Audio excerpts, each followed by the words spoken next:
Fed up with the everyday grind? Tired out by the dull routine? You want to get away from it all? We offer you Escape.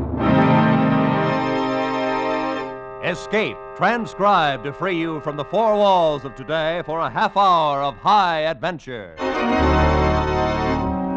You're alone in the jungle with 3 men. You know that one of them is a desperate criminal whom you've come to arrest, but you don't know which one. You have to find him before he can save himself by killing you.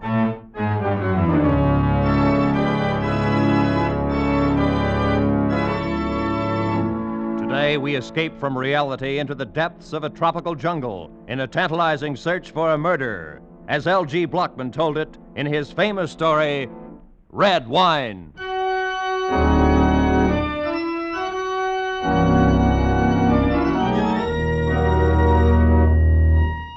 The rusty little tramp freighter bumped against the rickety wharf, and I dropped from the rail onto the planking. For the first time, felt the humid heat roll out of the jungle. This was Tanjong Samar, sweltering, half forgotten, last outpost on the rubber coast of Borneo. I crossed the beach and walked up the path of crushed shells leading to a low bungalow at the edge of the jungle. The freighter would lie at the wharf for 4 hours. Plenty of time for me to get the thing over with and be back aboard when she sailed. I was expecting trouble, of course, but no real danger. I'd done jobs like this before, or at least I thought this would be the same. I thought so until I stepped up on the porch and met Herr Kurt, controller of the Tanjong Samar district. Yeah, I'm Herr Kurt, the controller. What is it I can do for you? My name's Paul Vernier, Mr. Kurt. I have a letter of introduction here from the Governor General. There you are. Mr. Paul Vernier from the United States. Yeah, the governor promised me your cooperation. So I see. Cooperation is good, but it does not say cooperation in what? I've come here after a killer, Mr. Kurt. Oh? Dayaks, maybe? Headhunters? No, this one's a civilized killer. An American wanted in San Francisco for murdering his wife. His name is Jerome Steeks. I see. Won't you sit down, Mr. Vernier? Won't you go? Shit, Juan. I'll bring right away. We'll have coffee in a moment. Well, nice of you, but maybe I better pick this guy up first. I'd hate to miss the boat and have to lay over 5 days. You're acquainted with this Steeks, Mr. Vernier? No, I've never seen him. You have photographs? Afraid not. Nor fingerprints. Now, this happened 2 years ago. Until last month, we had it listed as a double suicide. Oh, what are you driving at, Mr. Kurt? Simply this. There's no one in my district by the name of Steeks. No, he wouldn't be using his own name, of course. There is an American here, though. 3 of them, Mr. Vernier. Employed as foreman on the Kota rubber plantation here at Tanjong Samar. According to my information, Steeks came here from Batavia about 6 months ago. They all arrived 6 months ago on the same boat. The Kota company is just going back into operation, you understand? I see. Well, according to people who have seen him, Jerome Steeks is a man about 35 years old, of medium height, slight build, pale complexion, with black hair and mustache. Amazing. Any one of these men might fit that description, except that all are clean-shaven and heavily tanned from the tropical sun. Furthermore, Mr. Vernier, all 3 of the men have light blonde hair. Good. Pour 2 cups, Wong. I'll have Wong bring your baggage up from the wharf, Mr. Vernier. It appears your business may take a little longer than 4 hours. I'm certain of the information I got in Batavia. I know the man's here. Then the problem resolved itself into a matter of identification. Well, an hour's talk with the 3 of them ought to do that. I doubt that, Mr. Vernier. The swamps here at Tanjong Samar are infested with fever.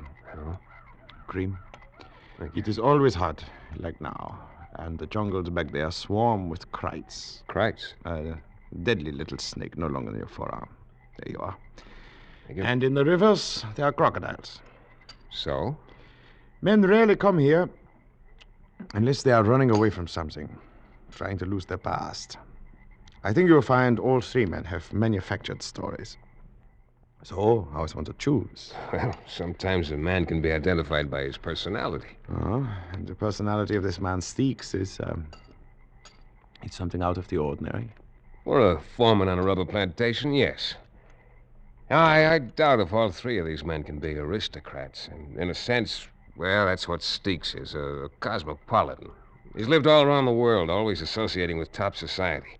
He's a lover of fine foods and wine, speaks French and German fluently. What's wrong? Well, he's a gourmet, a bon vivant, a man of perfect taste in clothes and manners. And a murderer. Yeah, and a murderer. Yeah, well. When just three men return this evening, I shall be most happy to introduce you to them. Though it's quite probable they are aware of your identity already. My houseboy there told me you were a detective before you stepped off the wharf. Oh, I see. So, in other words, the murderer probably knows who I am and what I'm here for, but I haven't the slightest idea who he is. Exactly. It's quite an interesting thought, isn't it? More coffee, Mr. Fennier?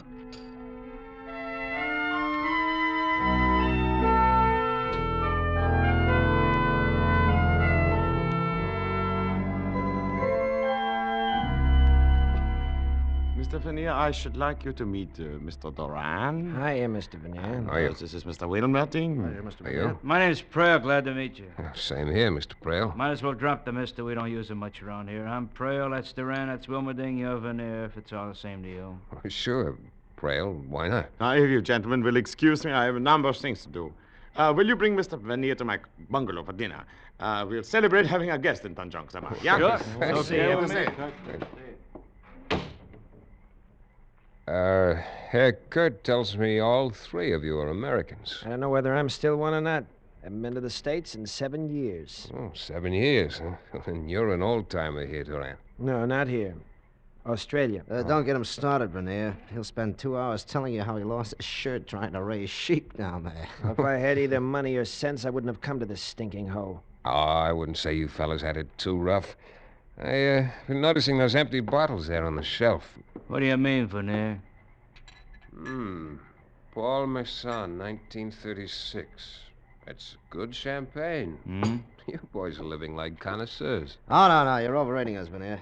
Those empty bottles were already here when we came. Oh? Just never got around to throwing them out. Prale here's the only connoisseur in the bunch. He can tell you anything you want to know about wines. Yeah, or about anything. Dry up. Just because a guy happens to know a little more than somebody else, there's no reason to keep riding him all the time. I wish you knew some way to make ice. I'm getting plenty fed up with warm beer day in and day out. Yeah, that would get pretty tiresome. I think I'd switch to Chambertin or Chablis or something. Come again? Well, I didn't necessarily mean those in particular, but there are quite a number of wines that are even better warm than they are chilled. No, you're in the wrong place, chum. We wouldn't know what to do with them if we had them. This is strictly a beer and gin crowd. Well, there'd be no kick on that if we had some ice to go with it. Boy, what I wouldn't give for a cold, frosty bottle. Oh, relax, will you, Wilmerding? You're making me thirsty. How about some music? Music? Does one of you play some instrument? Sure, Prale. He's terrific on that phonograph over there in the corner. Oh.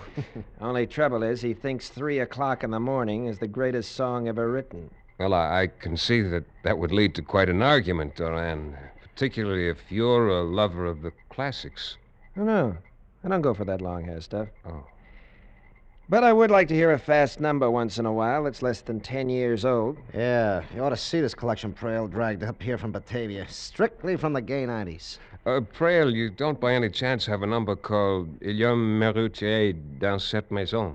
Ah, some Italian opera. Oh, no, it's French. Well, come on, Prale. Translate it for us. You claim to be an expert on the French language. Oh, it's worded kind of funny, like poetry. Ah, sure.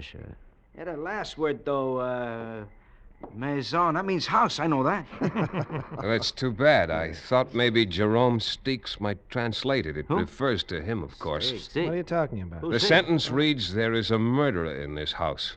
Huh? Well, so you're finally coming out in the open, huh? Yeah. We heard you were a detective, Vernier. You're after some killer you've never seen named Steeks. You figure one of us is it. That's right, Prale. And the guy you're after is Wilmerding. Are you crazy? Who ever heard of anybody with a name like Wilmerding unless they made it up? Made up nothing. I got a passport to prove it. What are you trying to do, Prale? turn attention away from yourself. Look, I got nothing to hide. It's either you or Duran. You can leave me out of this right now. There's plenty of people in Australia who can tell you who I am. Unfortunately, though, there's nobody in Tanjong Samar who can tell me for certain who any of you are. One of you is a murderer, and by the time the boat gets back here, I'll know which one. Either I'm going to take Jerome Steeks back to San Francisco, or I'm going to kill him trying to. You can count on it. Well, what do you say we go on over to Kurt's bungalow and have dinner,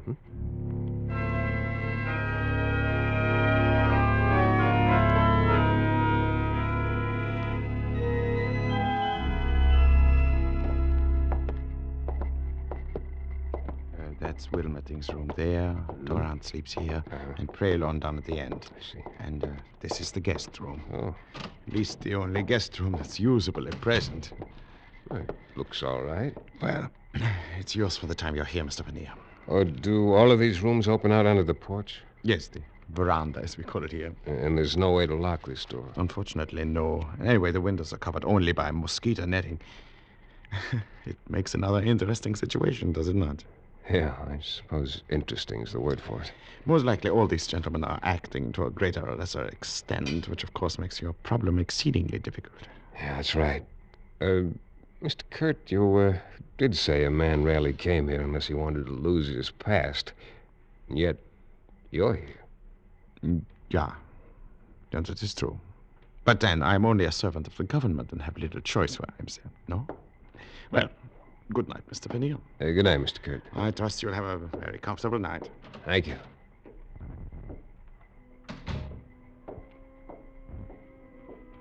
I sat there for a long time after Kurt left, trying to figure things out, getting nowhere. This was Borneo, and though the Coleman lantern on the table at my elbow threw a blaze of white light into every corner of the room. Outside that light lay the dark veranda, and beyond that, the jungle.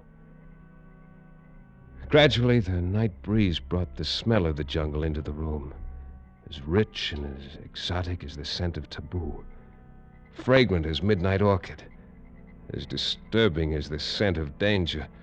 Or maybe it was danger itself I was smelling. Oh, a heavy knife missed my throat by 2 inches, thudded into the bamboo partition and stuck there, quivering. I doused the lantern in one sweep, dropped down on the floor, and slid my .38 out of its holster. I could hear nothing but the rustle of palm thatch along the eaves, low creaks from the pilings underneath the bungalow, and the soft night sounds from the jungle.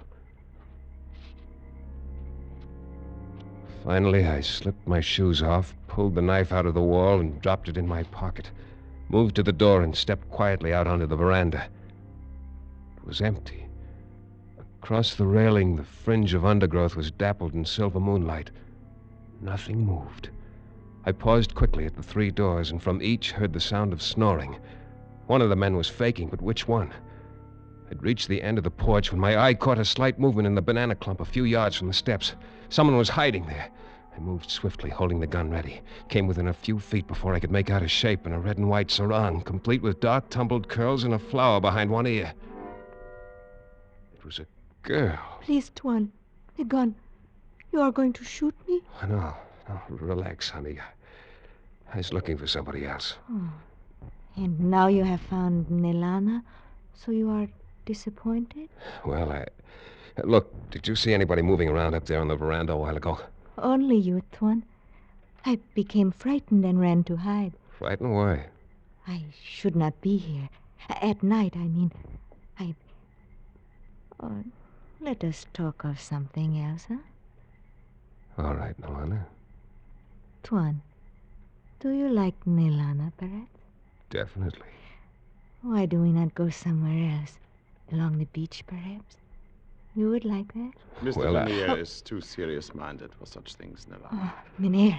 Well, Mr. Kurt, join us, won't you? Thank you. Nelana, go to the bungalow at once. Yes, Mynheer. Yes, I go. I go immediately. She has no business being out alone at night. But, Mr. Veneer, is something wrong with your room? It's not comfortable? It was until this flew in through the window. A knife? Yeah, a throwing knife. Ever see it before? Oh, yeah. It's one of the collections there in the bungalow. The three Americans throw them at targets every evening and wager on the results. I believe Mr. Doran taught the other two. What about you, Mr. Kurt? Do you ever bet with them? It would be too easy. Watch. Oh.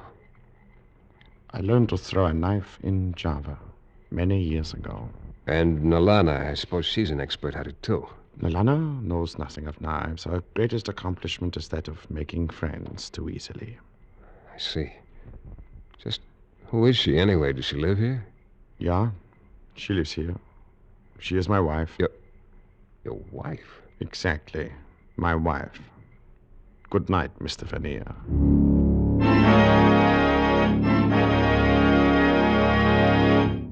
In just a moment, we will return to Escape.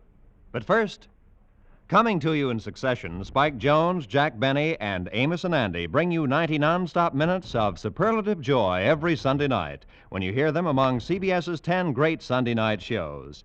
The Spike Jones Show and Amos and Andy are heard over most of these same CBS stations, and Jack Benny comes to you over them all.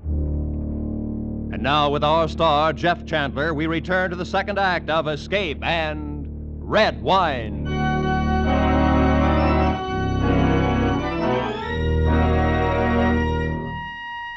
When I finally turned in that night, I didn't make the mistake of lighting the lantern again.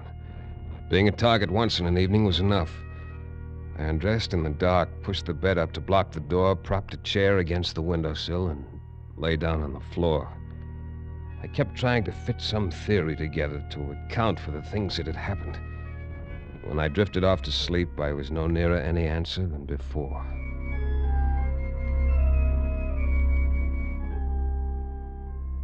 I woke up with the first light of dawn. For a full minute, was ready to predict a peaceful day. And then I turned my head slightly and saw it. On the floor, against the wall, 18 inches from my left hand, its eyes open and unmoving, lay a krite, first cousin to the cobra, the deadliest snake in Borneo. Cold sweat broke out on my forehead, ran into the corners of my eyes. Not daring to make any sudden move, I slid my right hand slowly up behind me and found my gun under the pillow. The snake moved slightly. I froze for one long minute. Carefully, I brought the gun over until I had the ugly head centered above the foresight. Then... What the company kind of $10,000? Who fired that shot? I did, Kurt, in here. Hey, Kurt, what's all the shooting about? Find out now, Duran. Mr. Vernier. All right. Oh, sure, Kurt. Come on in. I had an early morning visitor there on the floor. God, a krite. Did he bite you? No, he What didn't. the devil's all the racket about? Ah, snake. That's funny. What's funny, Duran? A krite, Wilmerding. Just killed one here in my room. Well, there's plenty of them around, but I never heard of one crawling into a room before. I'm not sure it did crawl in. What do you mean? I've got an idea it may have been dropped in through the mosquito netting there at the window. Yeah? By whom? By a guy named Jerome Steeks. Ever hear of him, Duran? Why don't you pick up Wilma Ding? He's your man. Oh, sure. I always carry a couple of snakes around in my pocket just for luck. What I want to know is who carries this around in their pocket for luck. That's one of our knives in the living room. We throw him at a target. Yeah, I know. Only last night I was the target. And Prail's your boy. He's an expert. Wins every time we play. Dry up, Duran. Hey, listen, One young more man. crack like Okay, that, relax, all of you. All right. So nobody knows anything about these accidents. They just happen. But here's a warning to whichever one of you is Steeks. The next time, you better cover yourself. I'm through being a clay pigeon. From now on, it's going to be a lot tougher. A whole lot tougher.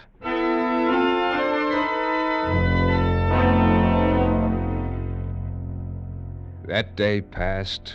The next. I got exactly nowhere. Things didn't fit, didn't add up. I saw Nalana several times, but had no chance to speak to her. When Herr Kurt was with me, she'd pass without a glance, but if I was alone, she'd manage a quick, provocative smile that sent shivers down my spine. By the fourth day, the tension among us had grown almost unbearable. The steamer was due the next evening on its return trip to Batavia. I needed a break of some kind, had to have one. Well, it came at dusk when I dropped into my room to change for dinner. Tuan. Huh? It is I, Nilana. Nilana, what the devil are you doing here? To see you, Tuan. Does that make you unhappy? No, but I doubt if Herr Kurt would think much of the idea. Oh, no, he must not find out. That is why I hide here and wait for you. Oh, but he may walk in here any moment. That is true, Tuan. It is why I cannot stay now. But I wish something to ask you. All right, honey, shoot.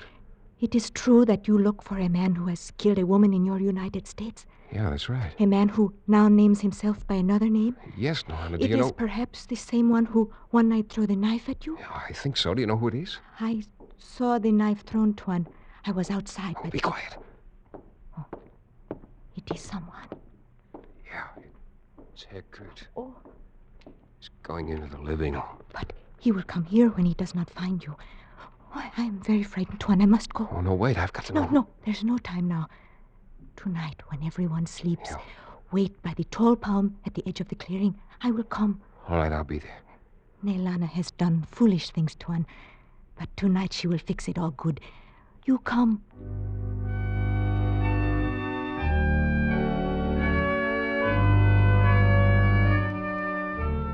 I waited for a long time in the shadow by the palm tree. Watched the moonlight sift down through the shaggy fronds. But 2 hours passed. She didn't come. Waiting there, though, in the jungle night, a plan began to form in my mind. A long shot, true enough, but one with possibilities. It needed luck to work, but I'd come to the point where I had to count on a little luck. At any rate, I decided to start the ball rolling the next morning, after breakfast. Now, wait a minute, Vernier. Let's get this straight. And I thought I put it straight enough, Durana. I said the hunt's off. I'm pulling out on that boat tonight. You can all relax. Yeah, but 5 days ago you were so cockeyed sure it was one of us. How come the switch? 5 days ago, Wilmerding, I didn't know you guys. I was certain of the information I'd picked up in Batavia.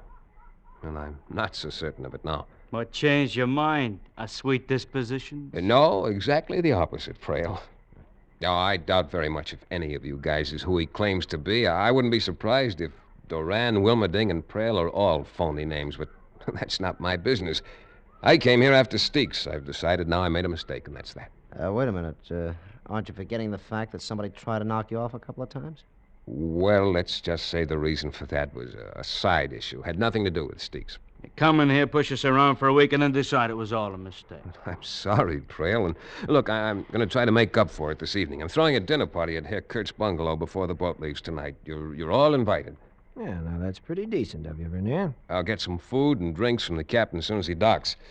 If you're as fed up with Reistoffel and warm beer as I am, you'll be ready for a change. Yeah, sure is all right with me. Well, good. Then it's all settled. And I can promise you at least 2 surprise dishes. Maybe 3 if you care I beg your pardon, gentlemen. Oh, Herr Kurt, come on in. I was wondering if any of you had seen Nelana this morning. Not me. Well, what's wrong, Herr Kurt? I'm rather concerned about her, Mr. Vernier. She has not been home since early last night. I had a couple of ideas about that myself. Ideas I wished I didn't have. Anyway, as soon as the rest of the bunch went about their business, I began my own search for Nelana. I didn't know the country, and it was nearly dusk before I found her. Then I said nothing about it to anyone. But sitting at the table that night while the dinner party moved along, I was seeing everything through a haze of red. The same color as the red in a sarong wrapped around the slim figure of a beautiful girl.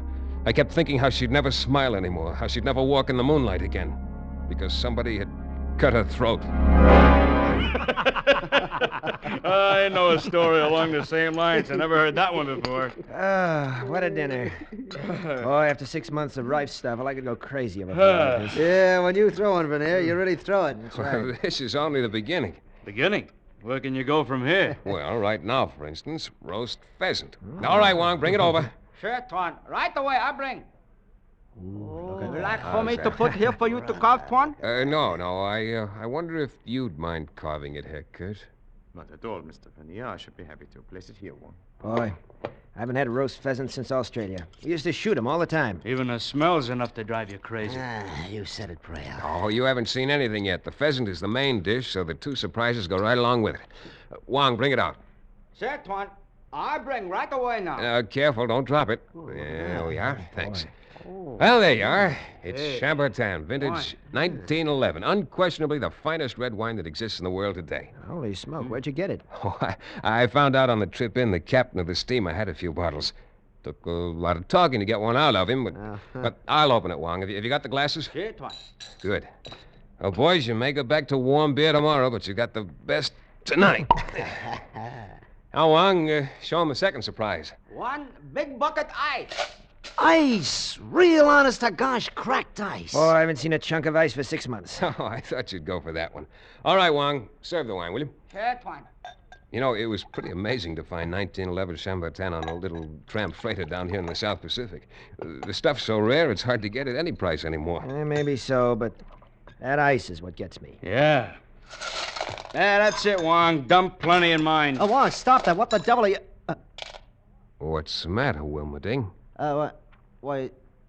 Well, what I mean is... You mean you're well aware of the fact that ice kills the bouquet of Chambertin? Isn't that it, Steaks? Steaks. You mean Wilberding? Yes. Once a gourmet, always a gourmet. A crook with enough sense to keep his hair dyed black for years so he could become a natural blonde if he ever had to make a getaway. But not enough sense to keep still and let me ruin a bottle of wine. Hey, easy with those hands. Don't try reaching for a gun. Let him reach for it, Mr. Fennear. Kurt, no. Put down that knife. Look out, Van He's going for his gun. Too late.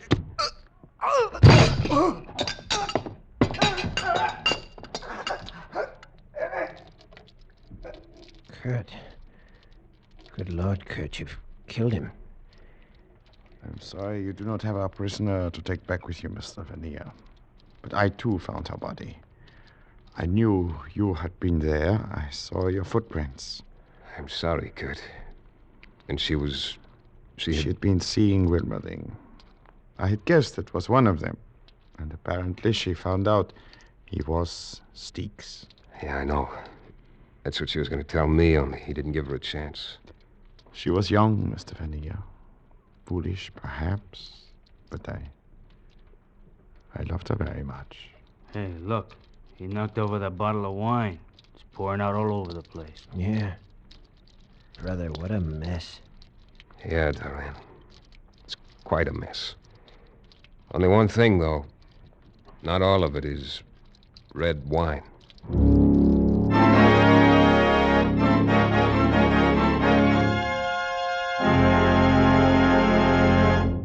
Escape is produced and directed by Norman MacDonald. Today, we have presented transcribed Red Wine by L.G. Blockman, adapted for radio by Mort Lewis and Les Crutchfield, with editorial supervision by John Dunkel. Starred as Paul Vernier was Jeff Chandler, with Barry Kroger as Herr Kurt. Featured players were David Ellis, Lou Krugman, Jack Crucian, and Laurette Philbrandt. The special music was arranged and played by Ivan Ditmars. Next week... You are flying over the lonely wastes of the Pacific, lost, torn by the fury of a typhoon, your gasoline running out, and ahead of you is an adventure so strange, so terrifying, that your mind cannot accept it.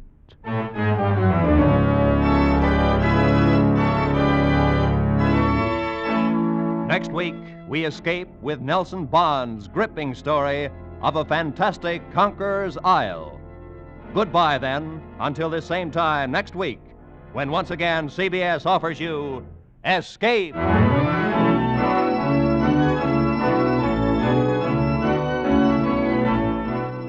Broadway is my beat, says Danny Clover, and he's proud of it. Tomorrow afternoon, over most of these same CBS stations, you'll hear the first of Danny's adventures.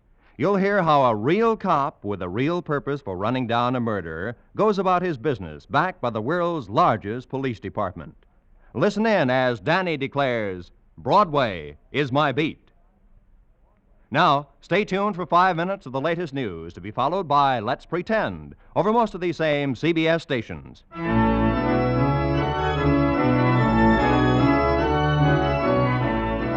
This is Roy Rowan speaking for CBS, the Columbia Broadcasting System.